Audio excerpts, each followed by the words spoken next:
Well, everybody, thank you very much for attending. I know we still have some people coming in. I'm Alex Hesterberg, Chief Customer Officer for Delphix. Get the pleasure and privilege to work with customers like Jason Simpson, VP of Engineering at Choice Hotels. And today we're thrilled to speak with you about the accelerating escape velocity, and with the focus of getting out of data gravity. And we're fortunate to have Jason tell us his story. From a little bit on Choice Hotels, and Jason's going to go a little bit deeper into history and currents.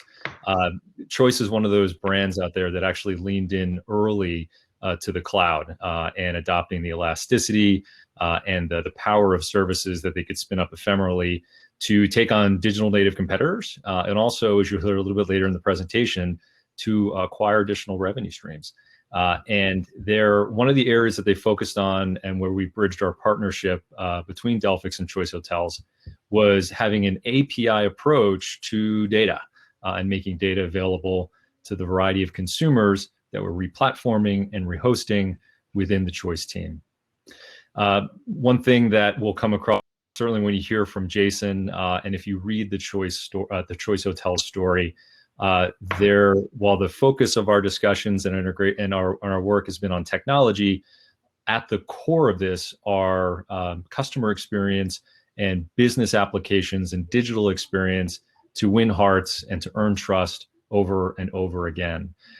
In the course of today, over the course of the next 20-25 minutes, and we'll have some QA time at the end, as well as some time at the booth right after this, you're going to hear about how Jason and the team took concepts of programmable data and CI/CD and cloud and ephemeral services and used that to bridge the gap and improve customer experience even over the course of the last year. So Jason, why don't I turn it over to you to introduce yourself a little more formally, tell us a little bit about Choice Hotels, and make sure everybody's got an understanding, and we can go from there. You bet, Alex. Thank you very much. Yeah, I am the VP of Engineering at Choice, which means I own all the infrastructure, IT operations, kind of that corporate technology for the company. And one of the big things that we've partnered on a lot is with Delphix to help our data problems. Obviously, when you have 7,000 hotels globally, there's a lot of reservations that happen. There's a lot of data out there. There's a lot of customer data.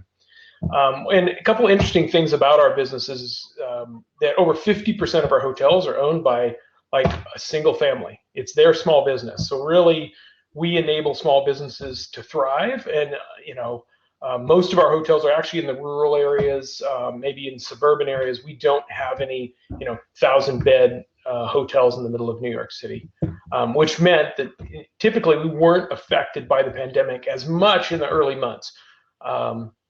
So it's an interesting story because our model is a little bit different than most of the rest of the industry.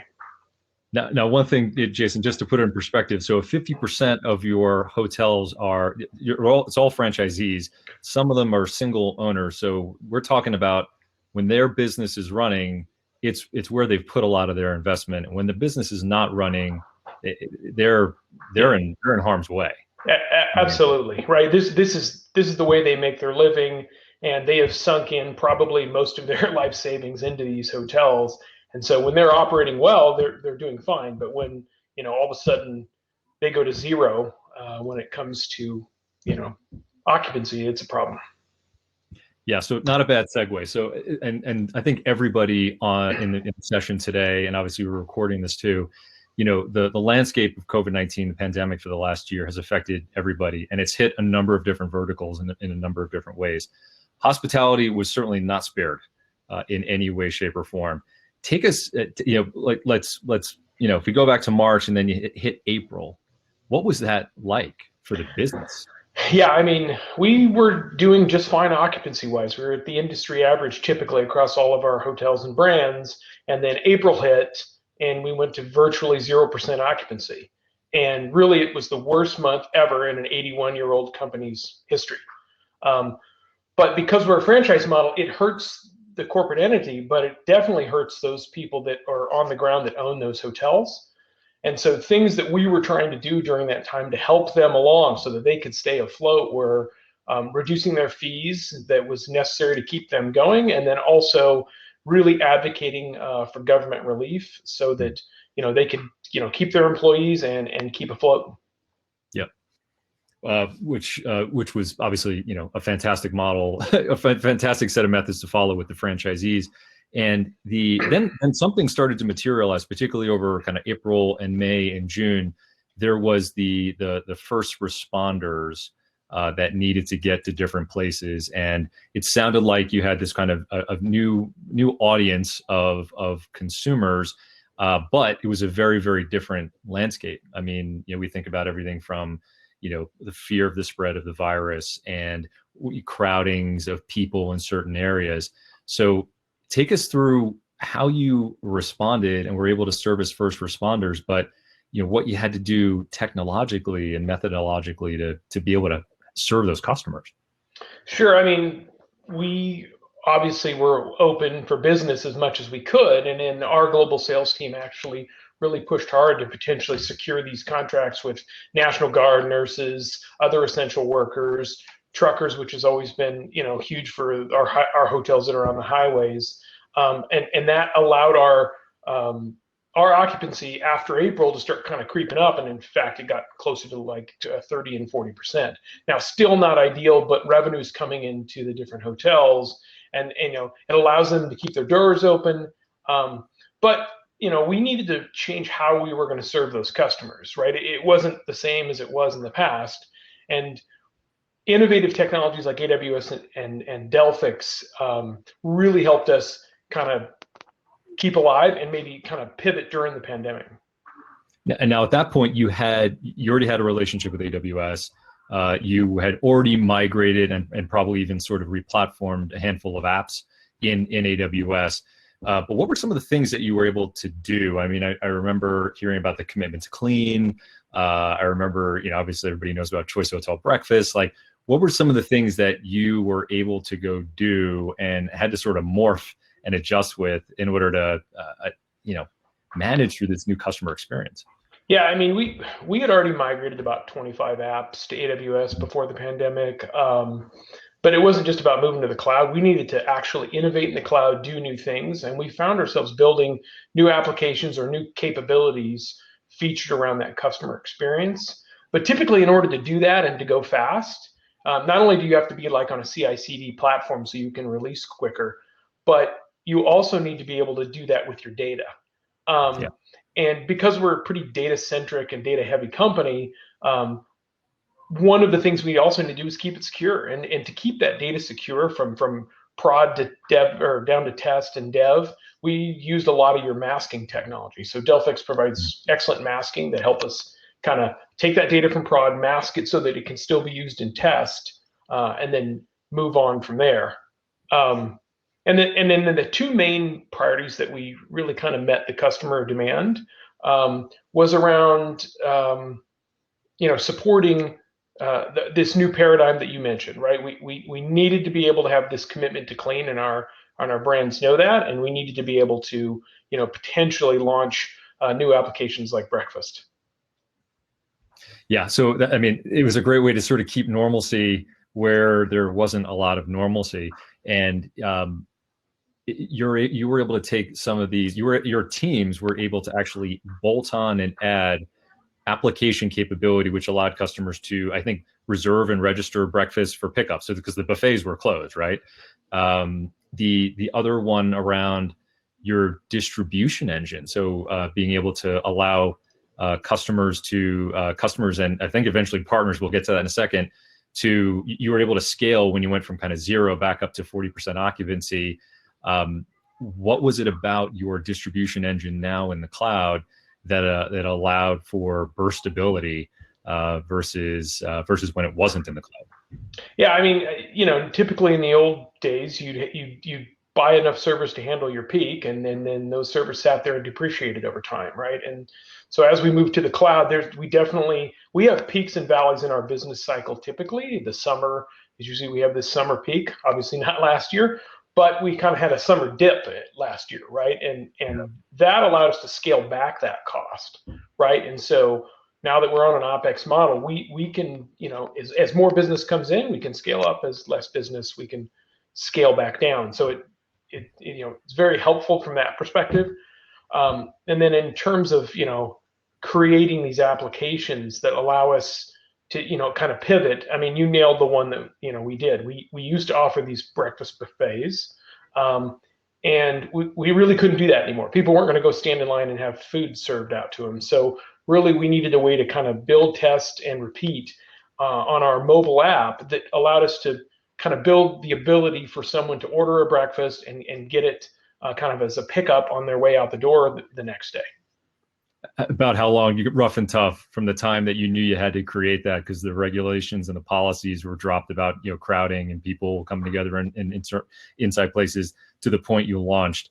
Rough and tough, how long did it take you to add that app capability? Yeah, it's not going to sound as good as what you'd kind of expect, but it was about 8 weeks to be able to really kind of make that happen. All that being said, it wasn't just all dev time, right? There's also time to actually kind of roll some of this stuff out. I mean, our commitment to clean really was not a lot of development that happened other than changing all of our marketing facing web pages and everything. But it was about kind of rolling it out to the hotels. I still think 8 weeks from concept to, not just concept to creation, but concept to launch for an app that is going to have tens of thousands, if not hundreds of thousands of users touching it. It's pretty good. It's pretty good. So the thing that I really wanted to focus on a little bit. So the commitment to clean and the app extension there, the breakfast and the app extension there, essentially morphing tech to not only burst as the demand changed, but also to just work around not just regulatory compliance like GDPR and CCPA, but actual like governing policies about what people can do and where they can congregate. I mean, it's a really fantastic story about agility and getting into the hands of the consumers and being able to iterate quickly. But the distribution engine thing is definitely something I want to touch on, because for those of you who don't know, the distribution engine is like the registration, engine and machine. It's the digital face of Choice Hotels. And during the pandemic, while yes, you ended up getting the first responder business, especially strategically located. Your hotels were strategically located for it. But what else happened in terms of kind of expanding into different partnerships and alliances? Yeah, I mean, our whole impetus to be in the cloud was the fact that our old distribution engine that really is all the shopping and all the booking of rooms across all possible different partners, and these partners include people like Expedia, online travel agencies, American Airlines, which is like a GDS, and then all of our own channels, right, like choicehotels.com and so forth. So we made that investment years ago, and in fact, it was live in 2018, and we've just been iterating on that. And that thing runs fully native in the cloud, and it has a whole bunch of APIs. So now we can take those APIs, and they're not just internal-facing APIs. We now can externally face those to partners so that they will be able to transact with us at scale, something that previously wasn't really possible. And so now we can kind of scale up and scale down as necessary, and we now have a capability where we don't necessarily have to sell a hotel for them to be on choicehotels.com and get booked. So this allowed us to partner at the end of 2019 with a resort company and added over 50 upscale properties to our portfolio. All globally, to be able to, right? Say it again? Globally, right? Yeah, this was actually a company, or it was a company that bases most of its hotels in like the Caribbean and Mexico, bunch of really nice, 4 and 5 star places that we didn't have in the United States, right? So now you can earn your points with your regular travel, and you could burn them on a nice vacation someplace. So we did that right before the pandemic, which, stuff happens. They're still live, and you can still book them out there. It wasn't as successful as we hoped. However, just in the last couple of months, we've launched another one with a large gaming company called Penn National, and now you can shop and book over 20 properties on our site. And also leverage that same loyalty program. And without any marketing at all, we've started to see a lot of reservations and bookings happening. And we hope to continue to kind of expand upon that. And this is all enabled because cloud APIs and being able to kind of get that data transacted quickly. Yeah, I mean, this is a really kind of fascinating story. I mean, when you think about it, when almost every single hotel and hospitality chain was heading in the wrong direction, right? Had a lot to manage throughout the pandemic. You were able to dial back on services that you didn't need, save the company money, scale up when the demand from the first responders were coming in, add application capability that morphed to the experience that they had to have by law in order to, again, congregating in hotels and things like that, commitment to clean. And then the next evolution of this is that you've been able to expand the Choice Hotel footprint without necessarily acquiring hotels, but instead opening up the platform so that now you have this common booking area, which you translate into your loyalty program. In essence, you could argue that those last two alliances were almost like, small kind of M&A or a version of M&A where your footprint is in the Caribbean and in Mexico and in gaming hotels, and you're expanding this experience, and all you did was capitalize on the fluctuation, the elasticity of the apps you'd already built. It's a pretty cool story considering where a lot of the hospitality chains are right now and where you have been able to turn and pivot and instead expand kind of for what we're hoping, knock on wood, is the sort of end of the pandemic as we give rise to more of the we get out of quarantine and we take all the medicine that we need to take. So a couple of things here. I want to focus this sort of the remaining part of the conversation on this. There was a point in time where going into cloud many years ago was very centered on kind of lift and shift. And I think a lot of customers and entities found that doing that, going from the CapEx model to the OpEx model, they burned through budgets, they over provisioning on-prem in the public cloud didn't really work financially. What is your sort of migration and evolution looking like now as you go into cloud? Is it lift and shift? Are you doing other things? I mean, what does the horizon look like? Sure. I mean, that distribution engine that I mentioned earlier is fully cloud native, right? So that thing is 100% in the cloud, and it has allowed us to kind of begin our transformation journey, right? But we're doing pretty much everything that you can imagine when it comes to a cloud strategy, right? We are definitely lifting and shifting applications that we just don't want to run in the data center anymore. We're replatforming, especially around databases, which is where Delphix is really helping us. Applications that, they just kind of need to move to a different database stack, and maybe they need to be spiffed up a little bit to be able to run in the cloud properly. We are refactoring some applications. We're moving to SaaS models as necessary. We're not just trying to build everything ourselves. And then, one that always comes out a lot, we've retired over 100 applications by basically cutting off some of those capabilities and putting them onto a newer modern app that we have. So, that ability to mask and encrypt that data is used across every one of those things I just said. And it allows us to make sure that the attackers can't get to our data. And probably the other thing that really helps is the ability to leverage the virtual databases so that our developers can go faster and faster through CI/CD. The control and protection of data is not the only thing we've done, right? We have some critical SaaS applications like Salesforce, and probably most companies have Salesforce out there. Salesforce doesn't necessarily back up your data, right? And so they are actually going away from that model. You have to find another partner to back up the Salesforce data. And we bumped into this problem with Salesforce, and we were like, oh, we're in trouble here, because if we ever lose our data, what are we going to do? We reached out to a couple of partners, one of them being Delphix. And because of your API first approach, it allowed us to be able to stand up your Salesforce solution and start copying our data within a couple hours. And so it was super awesome because we started talking to you about this, and you guys went out and built this feature. And so now basically our data can be ephemeral and immutable, and we can go back and forth and in Salesforce, which we never would have been able to do in the past. It sounds like I need to add another logo to this slide, I guess. The Salesforce logo. Sorry about that. Yeah, your I mean, that is something that we try to focus a lot internally on customer innovation. I think Developer Week is really all about that. It's sort of innovation at the core. The migrating of data and apps and sort of taking advantage of elasticity of the cloud is something that Choice has really been unique in being able to do very, very systematically, not for the sake of doing it, but really like achieving it and then putting it to work. And then the pandemic was a perfect example. So I want to touch on the CI/CD element that you just mentioned.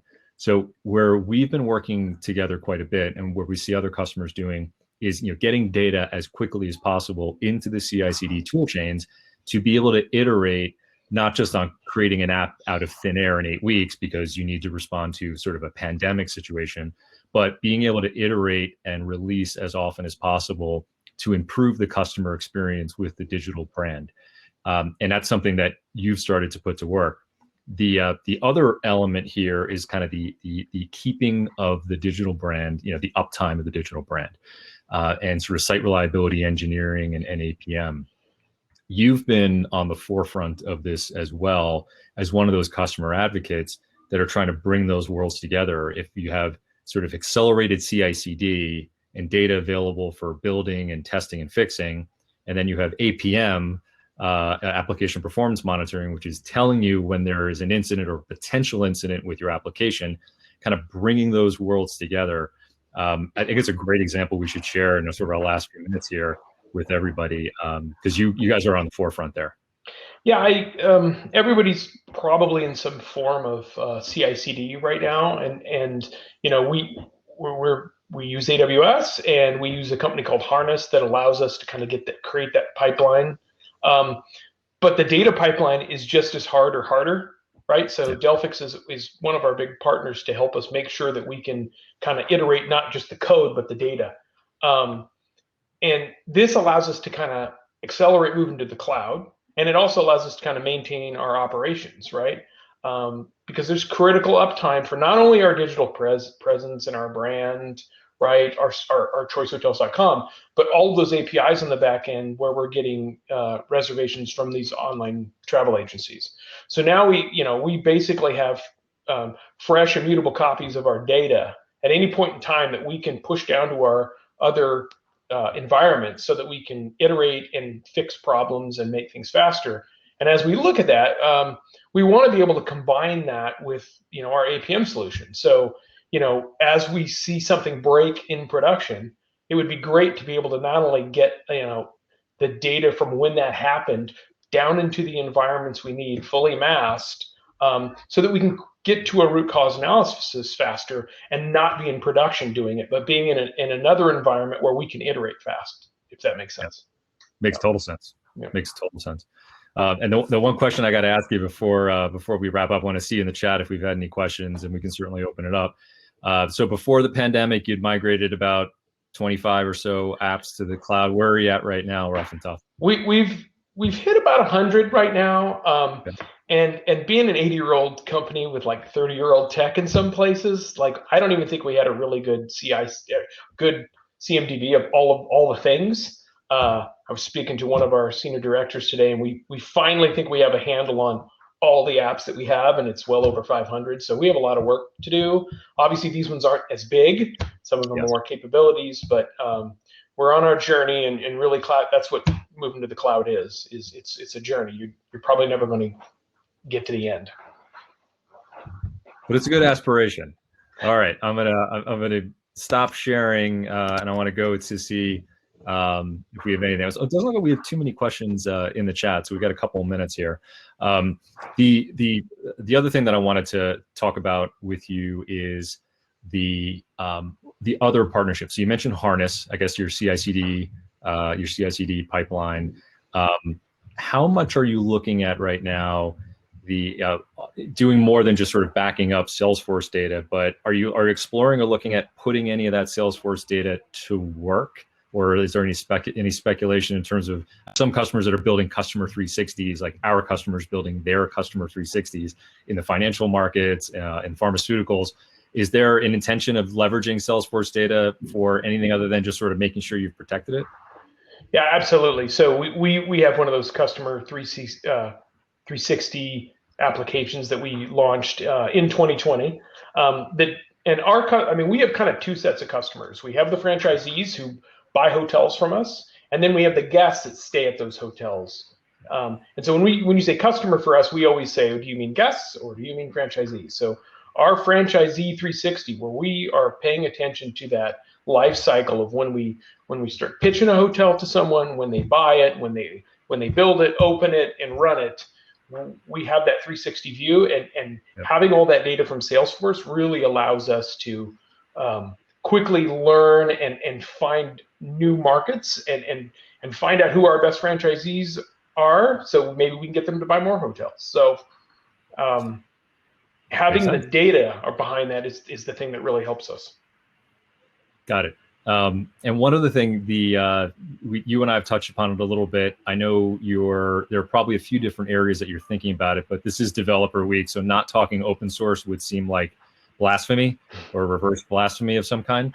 What are some of the areas you're looking at right now in terms of non-proprietary software, non-proprietary technology? How are you looking to leverage open source? Well, I mean, most of everything we run is running on Linux, obviously, and we're using Amazon. So when you kind of go to the cloud, you're starting to think about container. I mean, we're using containers today with Kubernetes, so we're big fans of Kubernetes. And if you're going down that road, you're probably looking at Istio and Prometheus to make sure you're able to monitor these things. Yeah. Yep. So I mean, those are definitely on the forefront, top of mind for us as we continue to pivot. And that's kind of why I bring up this cloud journey. It's not, just the moment you think you've finished something, a new tech or something else that makes it go better, faster comes along, and you better decide, should I adopt this and move fast? And frankly, I think nowadays change happens so quickly, and we definitely learned that last year, right? Then you should just adopt this new tech, because most of the time it's well beyond mature, faster. It's not like the old days trying to migrate things and it took forever. Today, the new tech is probably better and faster, and you can jump on it quicker. And I think you should. What would you tell anybody who hasn't, didn't spend 2016, 17, and 18 evaluating, putting pre-commits in place, putting contracts in place with public cloud, who are not quite sure? How would you guide them today? Would you recommend it? Would you not recommend it? Are there any lessons learned in terms of the evaluation and the realization? Well, I mean, there's always going to be lessons learned, and there are some businesses where cloud may not make sense, but I usually find that that's not a real true statement. It's usually more out of fear. You can get yourself in real trouble in the cloud if you're not paying attention to security and you're not paying attention to your costs. But you can also just start driving costs down because you are getting better and better, right? You are delivering a service cheaper. And you can do that, and you get to iterate on that. And I think developers like that, and I think they want to work at companies that are doing that. I can't imagine that developers want to work somewhere where they're just going to do the same old thing they've always done. And so, it's kind of part of our culture to do that, and it's definitely part of our development teams. How can we get better? How can we get faster? And let's go ahead and adopt that new tech, whether it's open source or a great partner like Delphix. So. The hotel that has from top to bottom adopted CI/CD, not just in tech. How many developers you have today? Just out of curiosity. I think, well, I'll just do the tech team, which I think is around 500, but that includes infrastructure and operations and infosec and everything in between. So that's a pretty hardy team, and that's fantastic. Excellent. Well, I know that we are pretty much right at time. For those of you that have been able to join, thank you very much for spending some time. Jason, thank you very much for spending time as well. Really appreciate the partnership and definitely all the insights. You've been able to go down a road and a path that not many people have gone down yet, and you had to take on a very interesting reality over the course of the last 12 months that not every vertical has had to take on the same way. We've all gone through it in one way or another, but it's a fantastic story, and really, really appreciate the partnership. So for those of you who have joined, and if we are going to be heading to the Delphix booth, where you can ask questions to Jason and other members of the Delphix from the Delphix side. And with that, I will, I guess I'll adjourn. And Jackson, if we're good to go, I can shut this down. And again, enjoy the rest of the event, everybody. Thanks again, Jason. Thank you, Alex.